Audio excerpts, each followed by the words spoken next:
ఉదయకాలం మన ప్రభువును మనం ఆరాధించుట కొరకై ఆమోసు గ్రంథం 3వ అధ్యాయము, ఆమోసు గ్రంథం 3వ అధ్యాయము 12వ వచనము.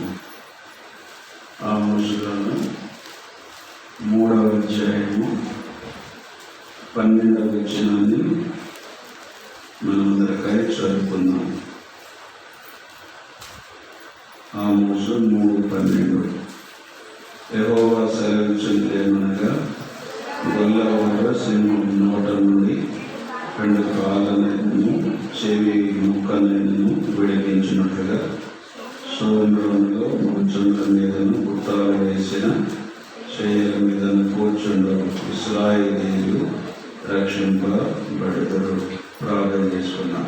ప్రేమ కలిగిన తండ్రి, పరిశుద్ధుడైన మా దేవ, సమయంలో చదవబడిన వాక్య భాగంలో నుండి మేము ఆరాధించుట కొరకే కావలసినటువంటి పని తలాపుల మీద చేసి మీరు మహిమ పొందమని ఆశతో వచ్చిన ప్రజల కొరకు పొందినందుకు ఇంకా మార్గంలో నడిపించండి ప్రభు. మరి గ్రామానికి వచ్చే వారిని కూడా నడిపించి మీరే మహిమ పొందమని ప్రార్థిస్తూ ఉంటున్నాం. ఉదయకాలం మరి పనుల్లో మరి నిమగ్నమైన వారిని కూడా జ్ఞాపకం చేసుకొని వారి కూడా పనులు ముగించుకొని మీ సన్నిధిలో కూర్చున్నట్టు కొరకు సహాయపడమని యేసుక్రీస్తు వారి నామమున ప్రార్థిస్తున్నాం తండ్రి, ఆమేన్. సమయంలో చదవబడిన భాగంలో నుండి మనం ప్రభువును ఆరాధించుట కొరకే కొన్ని తలంపులు మనము జ్ఞాపకం చేసుకొని ప్రభువును మనము ఆరాధిస్తాము. అని ఇక్కడ మొదటిగా యెహోవా సెలవిచ్చున్నది ఏమనగా, గొల్లవాడు సింహపు నోట నుండి 2 కాళ్ళనైనను చెవి ముక్కనైనను విడిపించున్నట్లుగా. కనుక దేవుని ప్రజలైనటువంటి ఇశ్రాయేలీయుల గురించి ఉపయోగపడినటువంటి మాట. గొల్లవాడు ఉన్నాడు, తర్వాత సింహం ఉన్నది. సింహపు నోట ఉన్నటువంటి గొర్రె. ఇక గొల్లవాడు లేకపోతే గొర్రెలే కాపాడి ఆ యొక్క సింహపు నోట నుండి ఆ గొర్రెను విడిపించినట్లుగా. కనుక విడిపించడానికి ప్రయత్నం చేశాడు. చివరిగా మరి 2 కాళ్ళు, చెవి, ఇవి మాత్రమే ఈ గొల్లవానికి దొరికినాయి. అంటే మిగతా భాగం అంతా కూడా సింహము తిని వేసినట్టుగా ఇక్కడ మనకు అర్థమవుతా ఉంది. అదే రీతిగా మన ఆత్మీయమైన జీవితంలో ఈనాడు ప్రభు అయినటువంటి దేవుడు మనల్ని విడిపించినటువంటి విధానం,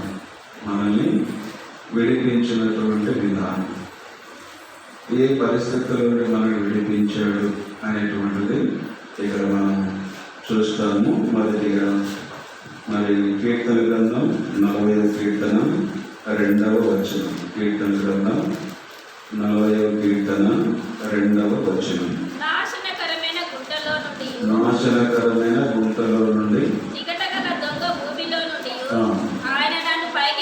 చాలు. కనుక నాశనకరమైన గుంట, ఆ గుంట యొక్క పేరేంట? నాశనకరమైన గుంట. ఇంకా గుంటలో పడ్డాము అంటే అది మన నాశనానికి, గుంటలో పడ్డామంటే అది మన యొక్క నాశన, మన మేలు కొరకు.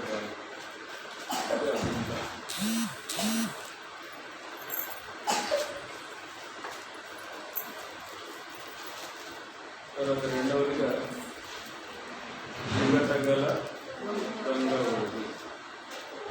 ఒకటేమో నాశనకరమైన గుంట, రెండవదేమో జిగటగల గంగ ఒకటి. ఈ 2 కూడా మనం ఏం చేస్తాయి అంటే మనల్ని నాశనము చేయడానికి, నాశనం నాశనం చేయడానికి ప్రయత్నించేటువంటిగా ఉంటుంది. అందుకే జీవితంలో ఏమవుతున్నానంటే నేను నాశనకరమైన గుంపులో ఉన్నాను. రెండవది చీకటి గల దొంగ ఊరిలో ఉన్నాను. అంటే దాని మధ్య చూసినప్పుడు నేను ఎప్పుడున్నప్పుడు నాశనంలో ఉన్నాను. నాశనానికి సిద్ధంగా నేను ఉన్నాను. నా యొక్క అంతము నిత్యమైన నాశనమే. నాకు ఒక నిరీక్షణ అనేటువంటిది లేదు. దానిలో పైకి వస్తానన్నటువంటి ఆశ కూడా నాకు లేదు. కారణం ఏంటి? దాని పేరు నాశనకరమైన, దాని పేరు దిగగల దొంగ ఉంది. కనుక దీంట్లో మనం సుధాగా పైకి రావాలని ఒకవేళ మనం ప్రయత్నం చేసినట్లయితే మనం ఎంతగానో ప్రయత్నం చేస్తామో అంతగా మనం లోపలికి కూరుకుపోయేటువంటి వాళ్ళగా మనం ఉంటాం.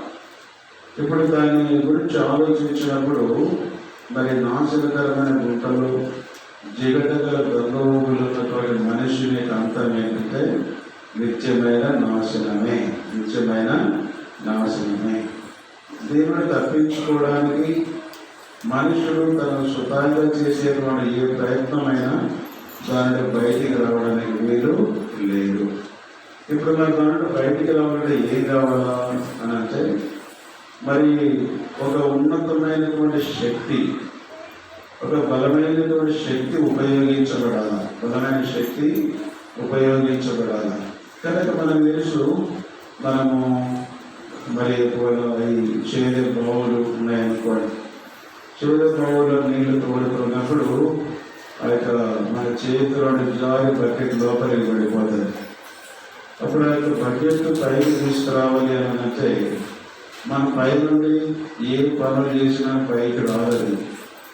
కానీ మరి ఏం చేయాలని ఒక వ్యక్తి లోపలికైనా దీన్ని పట్టుకురావాలా, లేకపోతే దాన్ని పట్టుకురావడానికి ఒక పరికరాన్ని వాడాలి. ఒక పరికరం ఏంటి? ఆ పరికరం అని అంటే మరి ఇనుము కొండతో చేసినటువంటిది. దాన్ని మరి మన భాషలో పాతాల బయలుగా అంటుంది. ఆ యొక్క ఇనుముతో చేయబడినటువంటి ఆ యొక్క పొంగిని ఆ నీళ్ళలో వదిలినప్పుడు, బకెట్ ఎక్కడైతే పడిపోయిందో అక్కడికి వదిలినప్పుడు అది ఏం చేస్తుంది? బకెట్ ఉన్నటువంటి స్థానానికి వెళ్ళి అక్కడ ఆ యొక్క బకెట్ ఆ పొంగితో పట్టుకుంటుంది. పట్టుకున్నప్పుడు మనం పైకి లాగితే ఆ యొక్క బకెట్ పైకి వస్తుంది. బకెట్ దానిగా పైకి రాదు.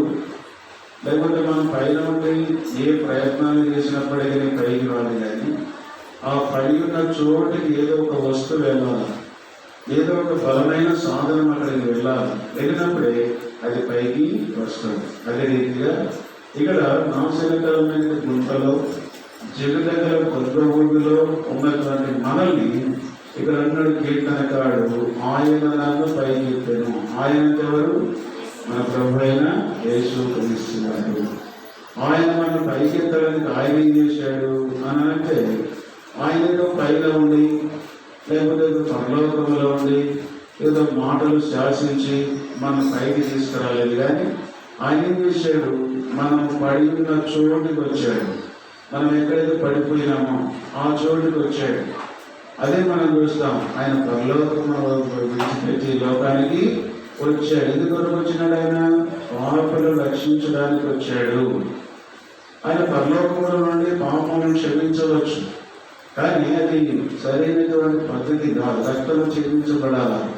ఆ కారణం చేత మన ప్రభువు యేసు క్రీస్తు వారు తనకున్న సమస్తాన్ని వదులుకొని ఆయన ఈ లోకంలోనికి మనం పడి ఉన్న చోటికి వచ్చాడు. ఆయన మన కొరకే ప్రాణాన్ని పనంగా పెట్టాడు. ఆయన కార్చినటువంటి రక్తము చేత మనకు విమోచన. ఆయన చేసిన కార్యం ద్వారా మనం యొక్క జిగటగల గంగ ఊపిలో నుండి ఈ నాశనకరమైన గుంటలో నుండి మనం పైకి తీసుకురాబడినటువంటి వారంగా ఉంటూ ఉన్నాము. అందరి బట్టి ప్రభువును మనము ఆరాధించాలా. అంటే ఇక్కడ ఒక మాట మనకు చెప్పే మాట ఏంటంటే, నేను నాశనానికి పాత్రురాలను. అలాంటి నన్ను నా ప్రభు యేసు క్రీస్తు వారు నేను పడి ఉన్న చోటికి వచ్చి ఆయన నన్ను పైకి లేవనెత్తాడు. అందరి బట్టి నా ప్రభు నేను ఆరాధిస్తున్నాను. ఇప్పుడు పైకి లేవనెత్తబడిన తర్వాత ఇప్పుడు నాశనం లేదు. కారణం ఏంటంటే ఆయన బండ మీదికి తెచ్చాడు. ఎక్కడ తెచ్చాడట? బండ మీదికి తెచ్చాడు, అడుగుని స్థిరపరిచాడు. ఈ బండ ఎవరు? క్రీస్తే. క్రీస్తే. ఈ బండ గురించి రాయడం మాట ఏంటంటే ఆ యొక్క పునాది క్రీస్తే. సంఘమని పునాది మీద మనల్ని తీసుకొని వచ్చిన వాడిగా ఉంటున్నాడు. అందుని బట్టి ప్రభువును ఆరాధించాలి. తర్వాత రెండవ దగ్గర మనం చదివినటువంటి వాటి భాగాన్ని గమనించినప్పుడు ఇప్పుడు మన ప్రభు అయినటువంటి యేసు క్రీస్తు వారు గొర్రెల కాపరిగా, మనమేమో గొర్రెలుగా ఉన్నాం. అయితే ఇప్పుడు ఒక సింహం ఉంది. సింహం ఎవరి సింహము అని అంటే మొదటి పేతురు పత్రిక 5వ అధ్యాయం 8వ వచనంలో, మొదటి పేతురు పత్రిక 5వ అధ్యాయం 8వ వచనం, నిబ్బరమైన బుద్ధి గలవారై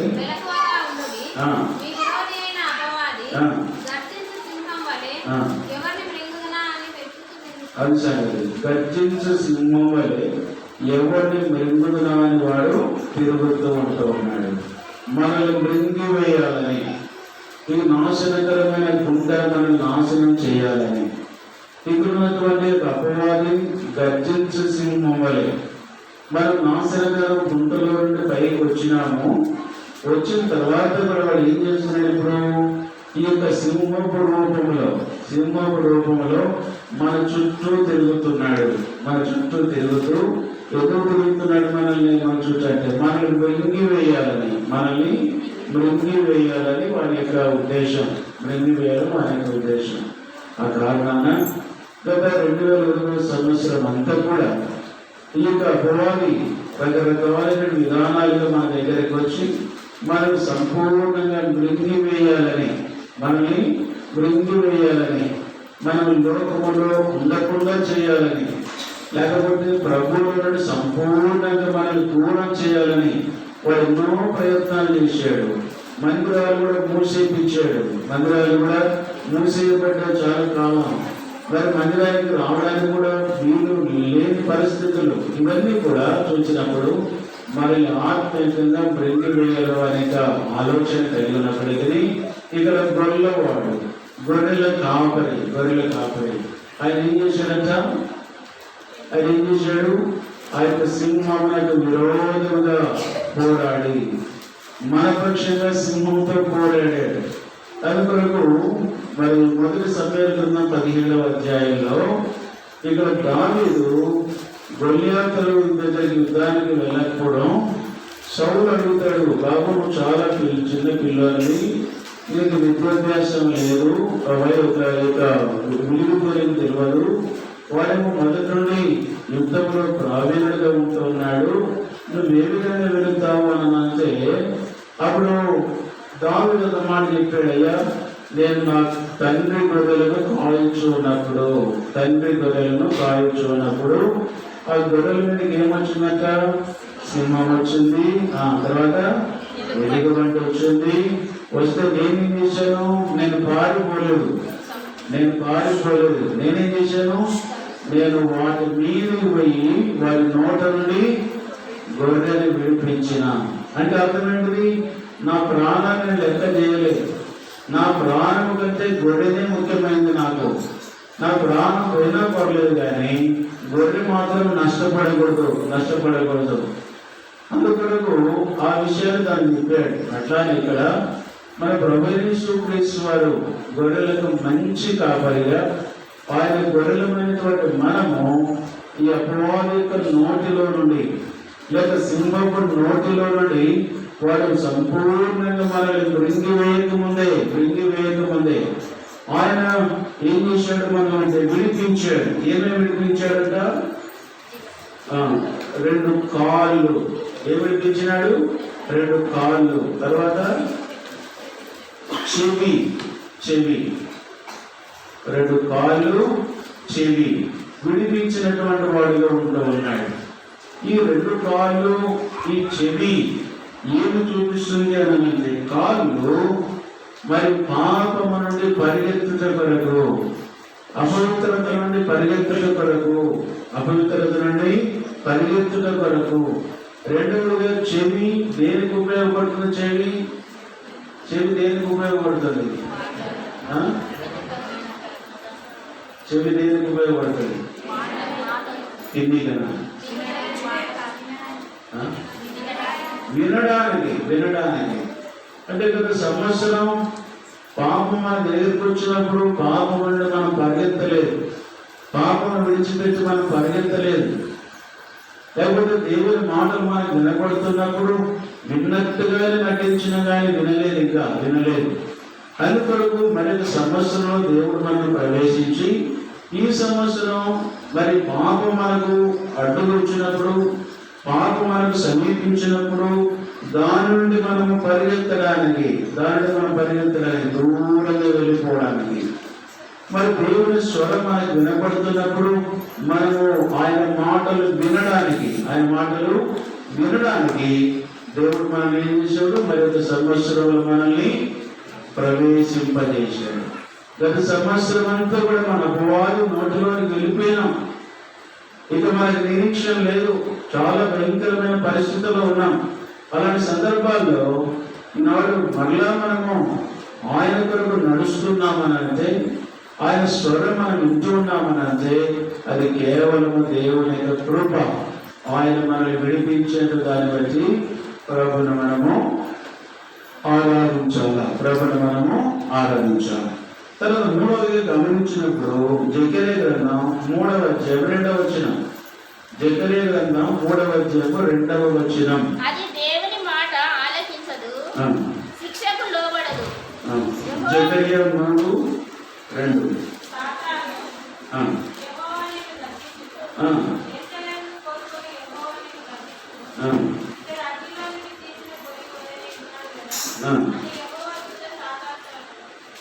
కనుక ఇక్కడ అంటున్నాడు, సాతాను ఇతడు అగ్నిలో తీసిన పొరవలే ఉన్నాడు కదా, యెహోవా నిన్ను గద్దించుము, యెరూషలేమును తోడుకొని యెహోవా నిన్ను గద్దించిన యెహోవా దూత సాతానుతో అనగా.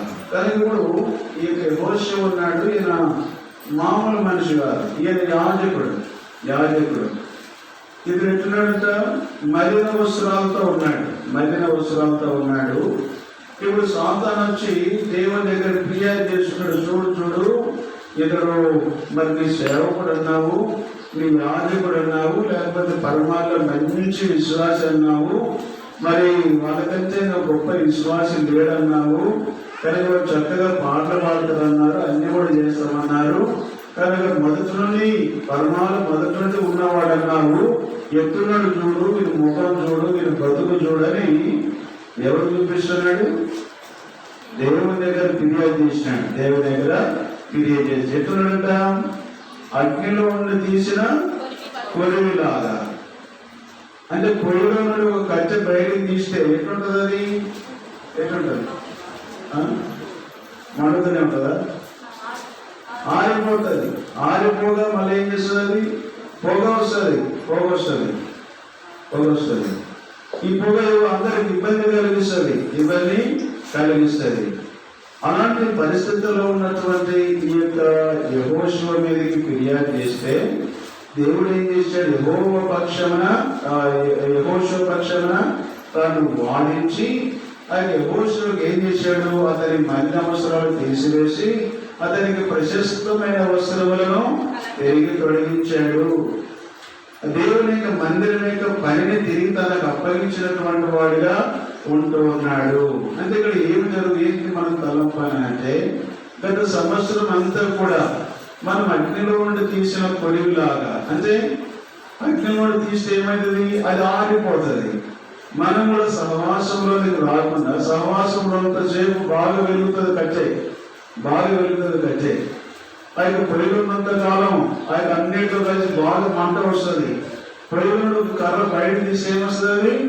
ఆరిపోతుంది. అట్లానే ఆత్మీయమైన సహవాసానికి మనం రాకుండా, దేవుని మందిరంలో ఎల్లప్పుడూ జీవించకుండా, దేవుని ప్రజలతో దేవునితో సహవాసం చేయకుండా మనం పక్కకి వెళ్ళిన కారణం చేత మనం ఏమవుతున్నాము? అగ్నిలో తీయబడిన కొడివిలాగా వెలగకుండా ఇతరులకు అభ్యంతర కారణంగా ఉన్నటువంటి మనల్ని ప్రభు అయినటువంటి దేవుడు మనల్ని శిక్షకు అప్పగించగా మన యొక్క మలిన వస్త్రములను ఆయన తొలగించి ప్రశస్తమైన వస్త్రములు ధరింపజేసినటువంటి వాడిగా ఉంటూ ఉన్నాడు. అంటే తిరిగి మనకు సహవాసాన్ని మనకు అనుగ్రహించిన వాడిగా ఉంటూ ఉన్నాడు. అందుని బట్టి ప్రభును ఆరాధించాలా. తర్వాత 4వదిగా కొలస్సీలకు రాసిన పత్రిక 1వ అధ్యాయం 13వ వచనం. కొలస్సీలకు రాసిన పత్రిక 1వ అధ్యాయం 13. ఆయన మనలను అంధకార సంబంధమైన అధికారముల నుండి విడుదల చేసి తాను ప్రేమించిన తన కుమారుని యొక్క అది సంగతి ఎక్కడ విడిపించాక అంధకార సంబంధమైన అధికారము. అంధకారం అంటే చీకటి. చీకటికి అధికారి ఎవరు? చీకటి అనగా పాపము. పాపమునకు అధికారి ఎవరు? పాపమునకు అధికారి ఎవరు?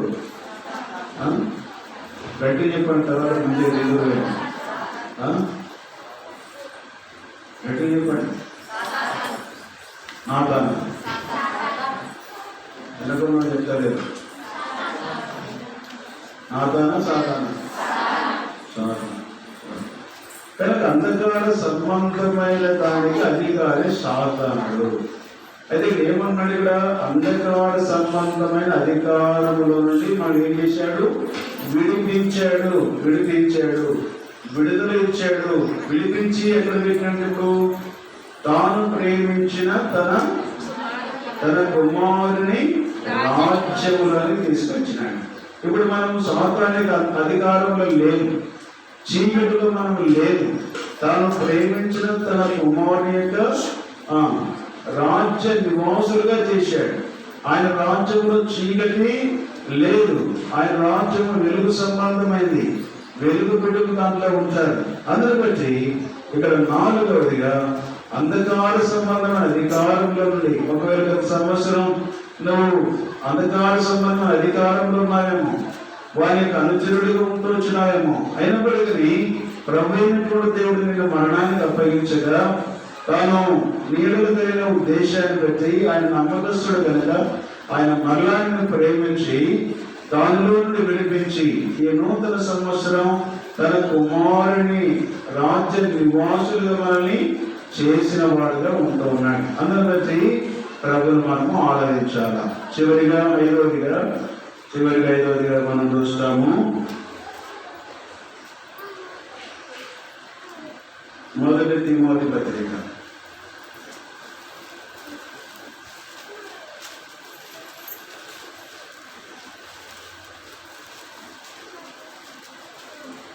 2వ తిమోతి 2:26. 2వ తిమోతి